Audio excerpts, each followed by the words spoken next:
ആയിട്ട് യാത്ര തിരിച്ചതാവും, അല്ല മാർഗമധ്യേ കണ്ടതാണ്. വഴിമധ്യാണോ ആവട്ടെ, എങ്കിലും ഏതൊരു വഴിയിലാണെങ്കിലും ദൈവത്തെ കാണാൻ പഠിക്കും അല്ലേ? മുട്ടപ്പനെ ആലവാദക്കലും കാണാം, കരക്കവാദക്കലും കാണാം, നാപ്പരങ്ങാട്ടും കാണാം, നടുമുറ്റത്തും കാണാം, മുപ്പൂര പെരുവഴിക്ക് കാണാം അല്ലേ? ഈ പെരുവഴിയോരത്ത് മുട്ടപ്പനെ കണ്ടു ഈശ്വരനെ കാണുമ്പോൾ മനസ്സിൽ ഭക്തി എന്നതിലുപരി മുട്ടപ്പനെ കാണുമ്പോൾ സമാധാനമല്ലാവും അല്ലേ? ദൈവം കൂടെ തന്നെ ഇതൊരു നല്ലതിൻ്റെ തുടക്കമാകട്ടെ, ഒരു നല്ല പ്രതീക്ഷയുണ്ട്, നല്ലൊരു ജീവിതാരംഭ കാലമാണ് അല്ലേ? ഇനി ഒരുപാട് കാര്യങ്ങൾ നിറവേറ്റാനുണ്ട്, ഒരുപാട് കാര്യങ്ങളെ കൊണ്ട് കർമ്മങ്ങളെ കൊണ്ട് പൂർത്തീകരിക്കാനുണ്ട്. അതിനൊക്കെ ഒരു മാർഗം അല്ലേ? അതിനൊക്കെ ഉള്ളം നിൽക്കുന്ന വഴികളെ ആരോഗ്യമായിട്ടും ആയുസ്സായിട്ടും സന്തോഷമായിട്ടും സമാധാനമായിട്ടും പ്രവർത്തിച്ചു തരട്ടെ അല്ലേ?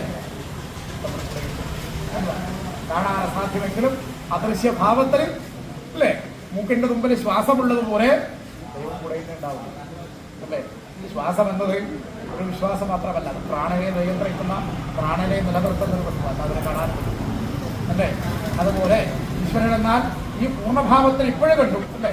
എന്തും ഇതുപോലെ ആഗ്രഹിക്കുമ്പോഴൊക്കെ കണ്ണിൻ്റെ മുന്നിൽ കണ്ടില്ലെങ്കിലും ഉള്ളിൻ്റെ ഉണ്ടാവും അല്ലേ? ഹൃദയ കമലത്തിനകത്ത് ഭക്തി എന്ന ചങ്ങല കൊണ്ട് അല്ലേ? ദേവേന്ദ്രന്റെ ഐരാവതത്തിന് സ്വർഗലോകത്ത് പൊന്നും ചങ്ങല കൊണ്ട് കൽപ്പകമരത്തിൽ കെട്ടിയിട്ടതുപോലെ അല്ലേ? തപ്പനെ ഭക്തി എന്ന ചങ്ങല കൊണ്ട് ഹൃദയകമലത്തിനകത്ത് കെട്ടിയിടുക. തൊട്ട് വിളിച്ചാലും അകലെയാണെന്ന് കരുതണ്ട, കണ്ണെത്താത്ത ദൂരത്ത് മലമുകളിലാണ് വാസം എന്ന് കരുതണ്ട. നിങ്ങളെ വെളിപ്പുറത്തുണ്ട് വെളിപ്പാട് കേട്ടുക. ഇവിടെ തന്നെയുണ്ടോ? അവധികാലത്തിനിടയിൽ ഇതിന് തിരിച്ച് കർമ്മഭൂമിയിലേക്ക് യാത്രയില്ല. ജീവിതകാല ഭൂമിയിലേക്ക് യാത്ര തിരിക്കുമ്പോൾ മുത്തപ്പനും കൂടെ ഉണ്ടാവും കേട്ടുക. മുത്തപ്പൻ എപ്പോഴും എവിടെയും അല്ലേ? നിങ്ങളെ ചിന്തിക്കുന്ന ഏത് മണ്ണിലും നിങ്ങളെ അല്ലേ? കടൽ കടന്ന കണ്ണെത്താത്ത ദൂരത്ത് പോയാലും മുത്തപ്പൻ നിങ്ങളെ കണ്ടുകഴിഞ്ഞു. അവിടേക്ക് നമ്മുടെ പുറത്ത് സന്തോഷം തന്നാൽ പോലെ കുടുംബജീവിത യാത്ര